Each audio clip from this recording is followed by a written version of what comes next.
welcome everyone back to Not Fighting. It is, if you're looking at this on YouTube, where we have the video version of the show, if you only listen, you'll see that I'm wearing a Rams sweatshirt right now. Yep. It sounded like I thought you were going to say something more than that, and you just stopped. If this is the first episode you've ever listened to, you're like, this is not going to be a good podcast. He's like, starts it off, they're like, welcome to Not Fighting. I am wearing a Rams sweatshirt. Like, all right, well, way to set the tone. No, I'm wearing it because we're actually recording this on Super Bowl Sunday, right? Yes, it's Super Bowl Sunday, and we are excited to watch football, I guess. Yeah, it's weird. Because it is weird because we used to like just be 100% obsessed with football. It used to be like, you know, during football season, don't talk to me, don't make plans with me during a game. Yeah, we would when the St. Louis Rams were playing. Correct, St. Louis Rams. This is the biggest difference now. So if you're listening to this and you know or watch football, you're like, Rams Super Bowl? Like, is this recorded like years ago? No, I'm wearing it because it's the football stuff that I still own, and even though it just says Rams football on it, it is the same. Which by the way is super frustrating. It's something that's like a point of contention for me because when the Rams left St. Louis and moved to LA, I went through like a lot of my gear that I had purchased like in the couple years before, and none of it says St. Louis Rams on it. Like this is deep that they were planning on moving because all of our gear says Rams football, but it doesn't say anything about St. Louis Rams because they knew they were going to move and they knew that they wouldn't have the city attached to the brand. So all of their gear, all their gear was like, yeah, just not branded with our city. And if you're listening to this and you do jiu-jitsu, there's a really good chance you're like, football, is that the one that LeBron does? Is that right? Am I saying that right? LeBron? Or you're like, turn this off because we don't like football. Yeah, it's weird how many like jiu-jitsu people like don't like watch or enjoy other sports. Like I would say like a lower percentage of people that do jiu-jitsu are like into football, baseball, basketball than like the general population. I don't understand that. Why do you think that is? I would say a lot of people in jiu-jitsu aren't maybe aren't like Americans, so not a lot of them would even follow football anyway because it's not a sport outside of the US that people care about. They're like, why don't they just bring out the kickers more often? Yeah. So I feel like they're all into like soccer or, you know, football that's not American football. I also think like there's a certain portion of it where it's like martial arts has kind of always been to some extent an outlet for people that might not be into traditional sports or even have the ability for traditional sports. Like I think about kids a lot of times, like parents will bring in kids that maybe like aren't apt is probably the nicest way to put it at other sports. And so like martial arts, you can get some discipline, like you learn technique. And so I think like maybe that's a part of it as well. Yeah, I think that's probably a big part of it. But it is kind of, I mean, it does kind of suck because it's like things that we were like super into. And even back in St. Louis when we were surrounded by a lot of Americans, most of the people there didn't really care for football, which like a lot of our main training partners, there was maybe like 4 of them. But we also did have like our own like fantasy football league with some of our teammates. Yeah, it was a lot of fun, and you know those. I miss fantasy. I haven't been playing it in a long time. It's funny because it's become big money now because of things like FanDuel and the daily stuff. It's like been a hack to get around like online gambling laws, and all those are changing. It'll be really interesting to see like what kind of business that becomes. Especially, I was thinking about this the other day. Like FanDuel has a sports book, but not in many of the states. Like Pennsylvania and some other ones have it. But one of the things you can do is you can bet on things, and the UFC is obviously one of those, and being able to, instead of just have to pick a roster of fighters, like being able to say like, oh, I think, you know, John Jones is going to win this fight, and being able to bet money on it is really cool. And we've seen some of that in jiu-jitsu, but it's still like some of the sites and the outlets for that are a little bit sketchy. I'm interested, like from a jiu-jitsu standpoint, do you think that like jiu-jitsu betting, like if it was like widespread, would make it more popular? I mean, it's getting more widespread. You can bet on all these cards now. Like they have like what is like BJJ Bet? Is that the thing? Yeah, the name of it. I think there's a couple that are like that. Yeah, there's a couple outlets now that you can bet on jiu-jitsu, and I don't know if they don't do it for like the tournaments, but they do it for like the pro shows, right? Some of the exhibition stuff. Yeah, so I think I'm not somebody that's ever been into betting. Like I like the fantasy football stuff because it's like a game, and like it's still a game of chance in a lot of ways, but there is a little bit of like knowledge and skill that goes into like picking your team and putting together, like you have to put the team together and that kind of a thing. But if you're just like betting like, oh, this person's gonna win versus this person, like I don't know, that's just like not interesting to me. But obviously it's very interesting to a lot of people. Yeah, like a lot.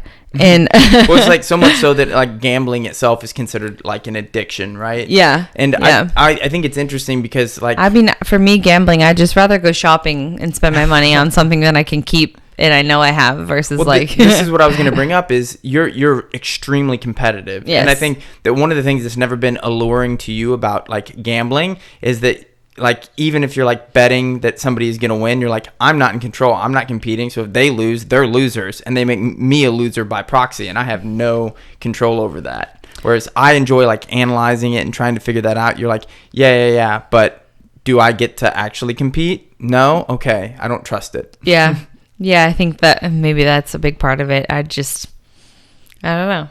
One of the things I do think about quite a bit as you're making the transition to MMA is here recently there's been, in the two instances I can think of, there were female MMA fighters where someone put like a huge bet on someone that was like a big underdog. Yeah. And then, they would later on, they'd come to that fighter and be like, hey, I won $250K on your fight. And in many cases, the fighters probably got paid like $10K to win, $10K to show, $10K to win. Maybe that's a lot. And then that's being generous. Getting paid by this like random gambler, for making them rich or whatever. Yeah. Well, that being said, I wonder how many people lost money on like the Poirier McGregor fight. Yeah, I mean, how many people? Or how many people made it big? Just like because I don't think Poirier's second round TKO is probably not like a really common bet. I bet the odds. I bet the odds for that probably had to be pretty slim, I would guess. Yeah, but I feel like I haven't heard anything about it.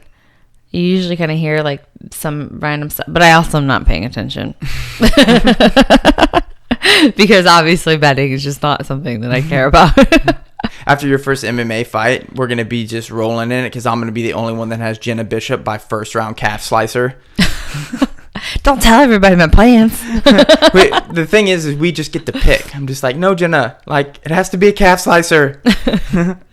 I think that's why gambling is, or that would be an illegal thing. Yeah. Or like, I don't know what that's called, but what comes to my mind is insider trading, which is not the same thing, but kind of. Well, like, there's been a bunch of athletes over the years, like in baseball, Pete Rose is like famous for it or whatever. It's like point shaving, the idea of like, you know what the spread is, so you kind of like whatever. But I wonder, like throwing games and stuff. But like, think about that from a fighting perspective. This is really interesting because if, let's say you're fighting somebody and you're on top where you could finish by TKO, but you could also finish by choke. Yeah. And let's say you're like, well, I know that the odds are that like the choke is a better bet because people know you're jiu-jitsu fighters. So I don't know, I'm making up a scenario. Yeah. But then you like decide I'm just going to like throw punches until the referee stops so I can get a TKO, knowing that like it's a higher spread or somebody bets on that. Yeah. It's a friend or something. It's weird because like as a fighter, you couldn't necessarily ever prove.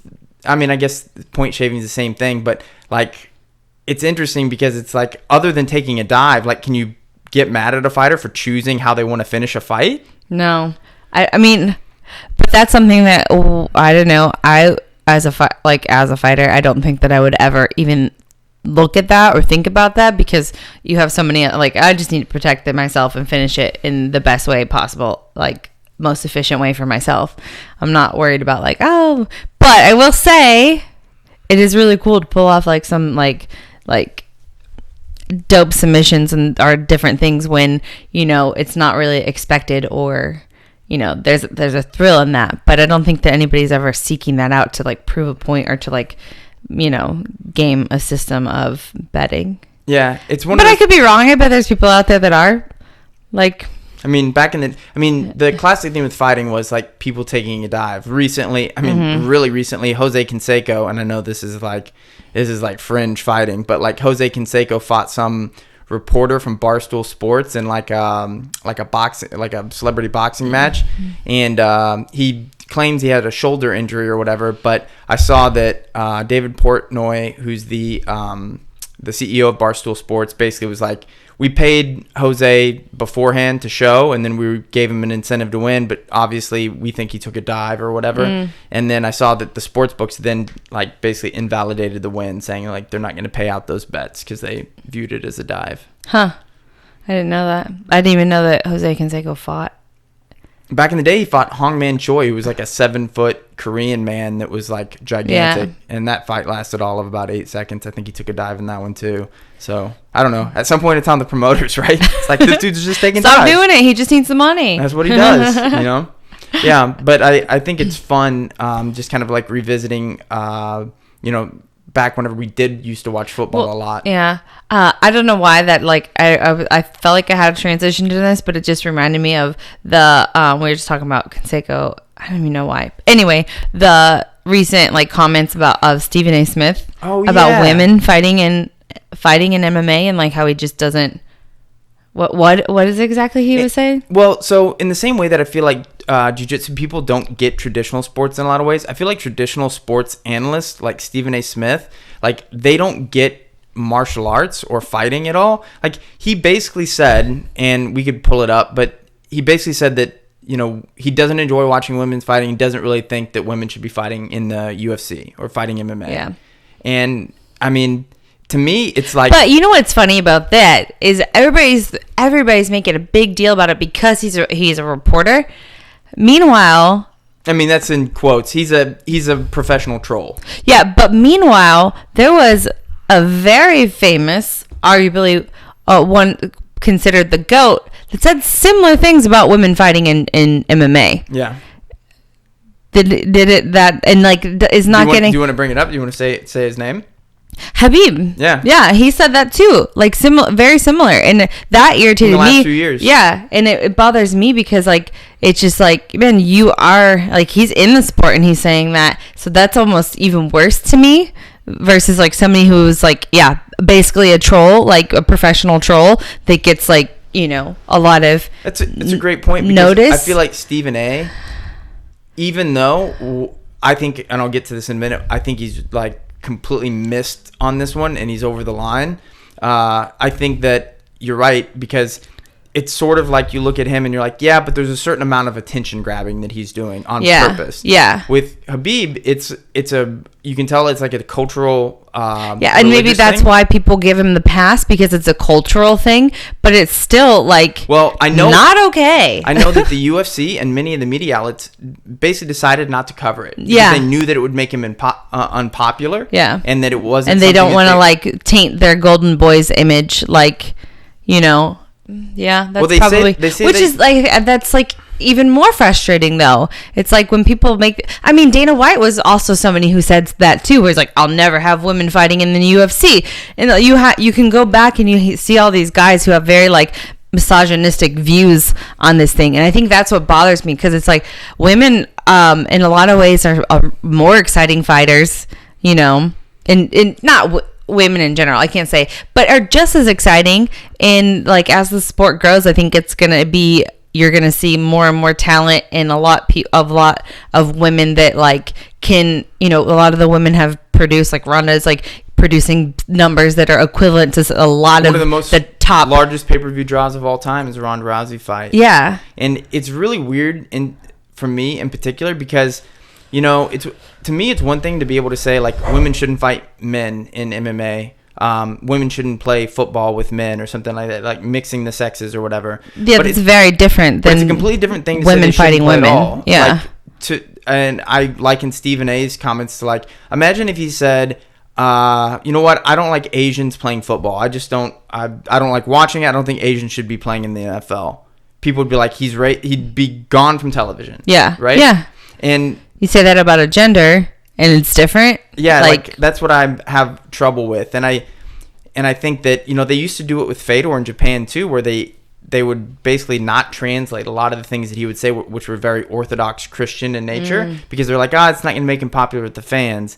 And I kind of see them doing that. They did that with Habib too. Now, so I give someone the leeway to have their opinions evolve and stuff like that. We've seen it culturally over the last 10 years with a lot of things.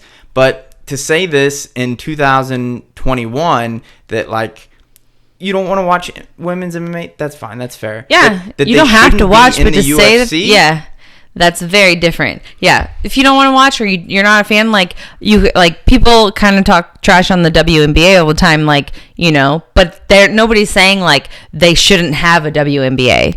It's very different versus, like, you know, I just don't enjoy watching the women play basketball, or for whatever reason. You can have your excuses, your reasons, but yeah, saying that it shouldn't be a thing or they shouldn't be allowed to fight is so ridiculous. And then to see him trying to punt, my God, our good friends Angela Hills just like made a video, like, I was dying laughing, like making fun of his striking. Yeah, if you go to her Instagram, it's the best thing ever. So Angela Hill, one of the female strawweight contenders in the UFC, her and her husband were kind of breaking down. Stephen A was like hitting pads, but it looks like in his hotel room or something like that. I don't know what he was doing. And they kind of do an instructional video of how to hit pads like Stephen A. Like him. It's you need to go check it out if you haven't seen it already. But yeah, I mean, so this guy's clearly not an authority on it, and has, I mean, what realistically is a sexist take on MMA. Yeah. Now,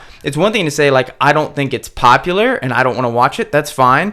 There's clearly an audience for it. We mentioned Ronda breaking the pay-per-view records. Like, people bring it up with, like, women's basketball or women's football. It's like, look, those things exist. They're not very popular. Yeah. The athletes get paid accordingly. But I feel like combat sports is very different for women. Like, I think it's a lot more popular, and I think, you know, it can contend with men's versions of that. Well, look, let's be honest. It wouldn't be there. This is a company that's, like, wants to make a profit, right? Like, that's why they're signing these deals. They had to cancel an IPO a couple years ago. Dana had to eat his words and, like, put women in the UFC. And so they're there because there is a popularity. There's a demand to see it. And so if you're in the minority that doesn't want to see it, that's fine. You can say that. Like, if you just said, I don't like watching women's MMA, I'd be like, well, all right, well, you're missing out, and you're clearly not an expert. So your opinion does not matter all that much. But to say they shouldn't happen because I don't like seeing it, to me,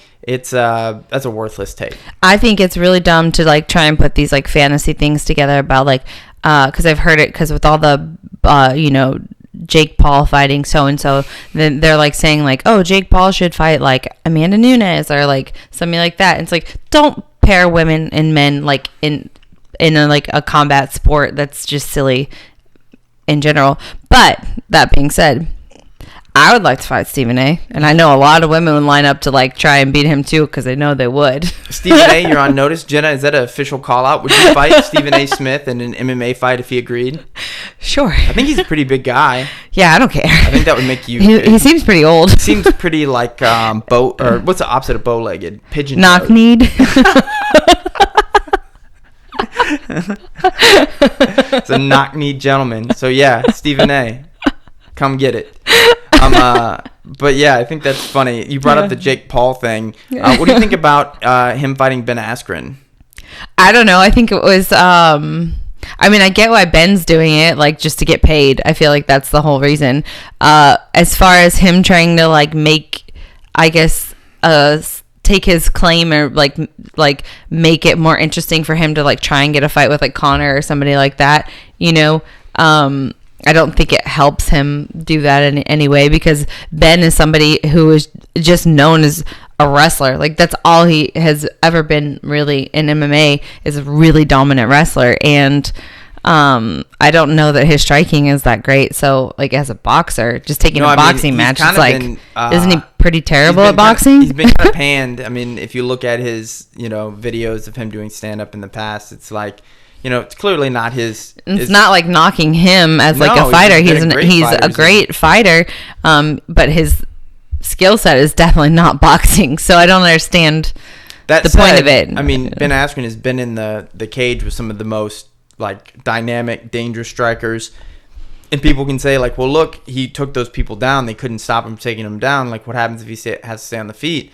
I mean, I'm willing to bet he's got a lot more time in the ring, like in practice, than Jake Paul does, of really talented dudes trying to knock him out, basically. Yeah. And I think that experience, like...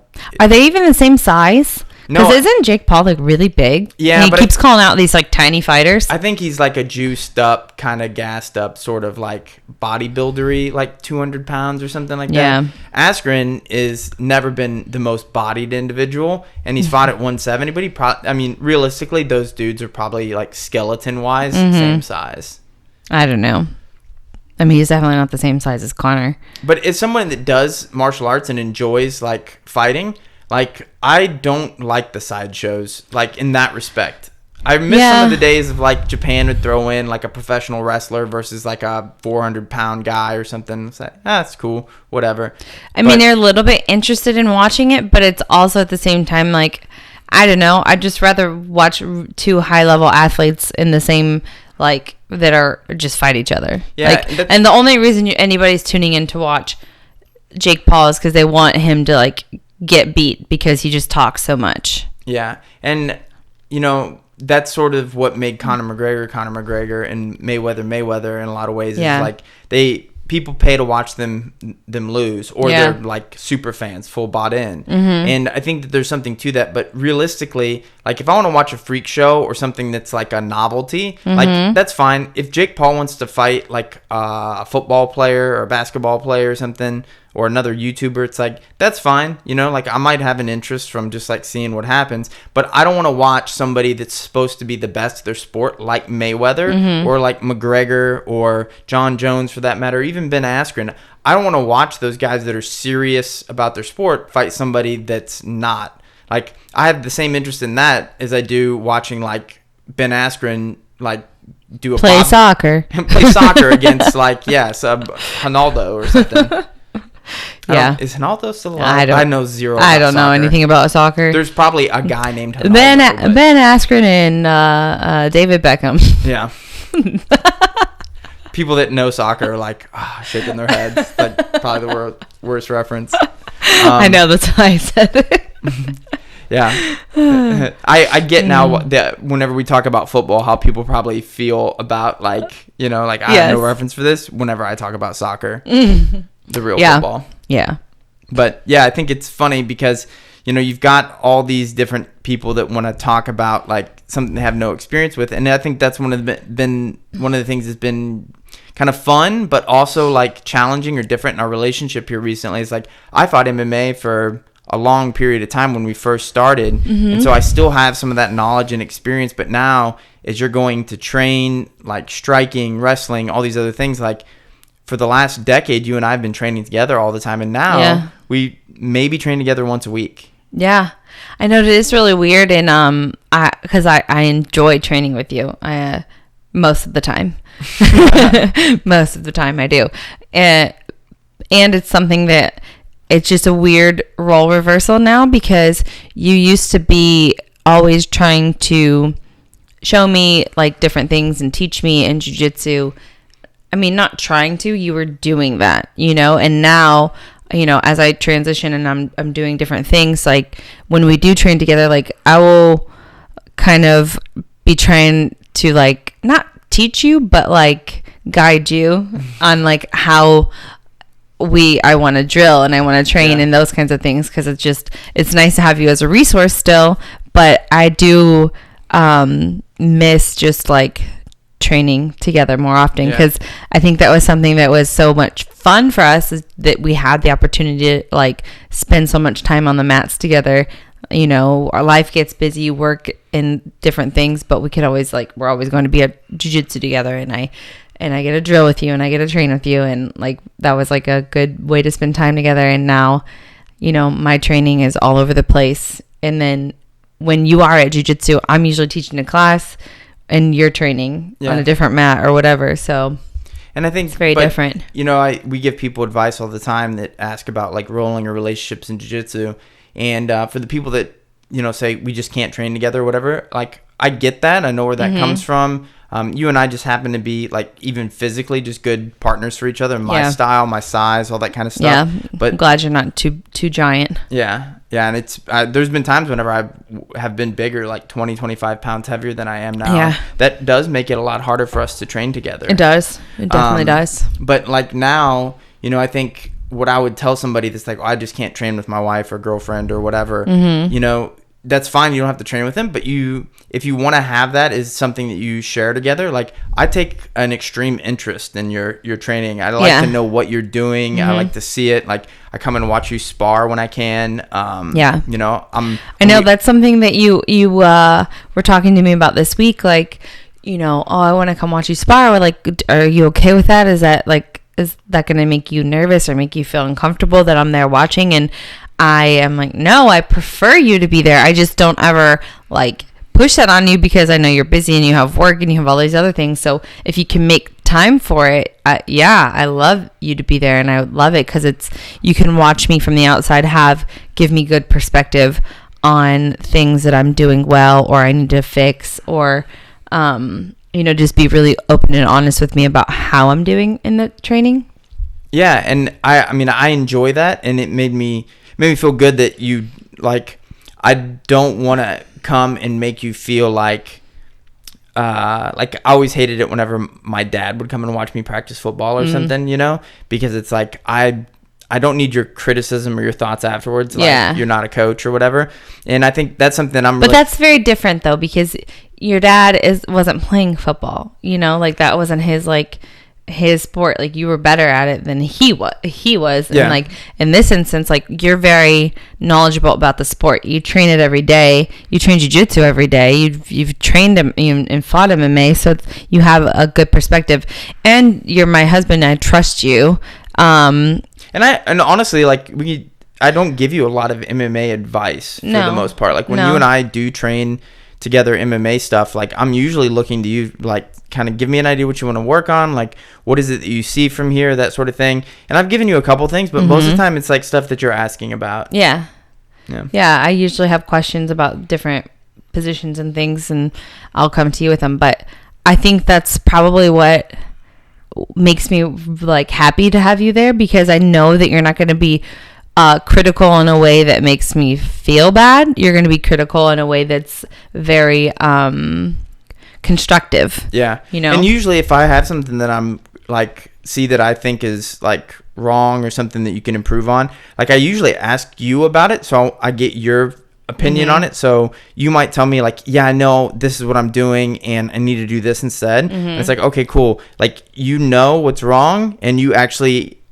know from either your coaches or just from training, like, what you need to do different. So you don't need my input there. But if you're like, I just don't know, if I have input, I'll give it. Otherwise, it's like, I'll say, well, you should talk to, Adam or Justin or something like that. Yeah. But it's been a weird transition, or I guess just change for us. But I would say, like, that's the key to the relationship and still having everything kind of intact the same way that we've always had, even when we're training together, is like just taking an interest in each other. Like, you still ask me all the time about, like, how'd you train today? Like, what stuff were you working on? Like, all that kind of stuff. And being able to relate to one another on that, I think, is really important, because and communicating, like, I mean, we communicate about these things all the time. Like, it's never like an argument. It's like, I'm interested, you're interested, so we actually, like, make an effort to be involved, even though we're not involved in the same way.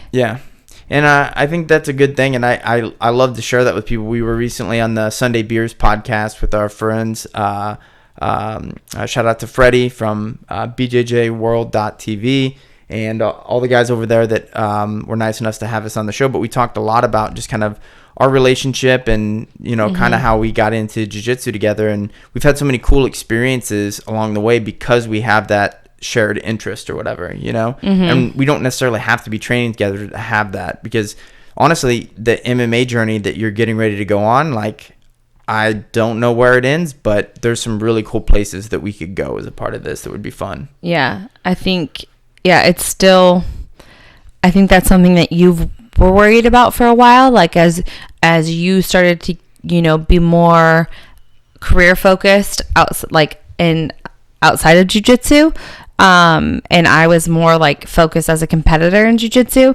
I think you were worried about us, missing time together, missing like having that, I guess. And I think it's just different. We're not missing it now. It's just different the way that we're involved, but still together in it and supporting each other. Like, I support you in your career as much as I can, like in your daily life, like job. I'm like interested in knowing about what's going on, because I just want to I want to have a frame of reference for what, I know some days are really stressful and some days are this. And so it's nice to be able to know what you're going through, so I can be more understanding as a wife and try and take the pressure off of you in certain scenarios where that's not always Yeah.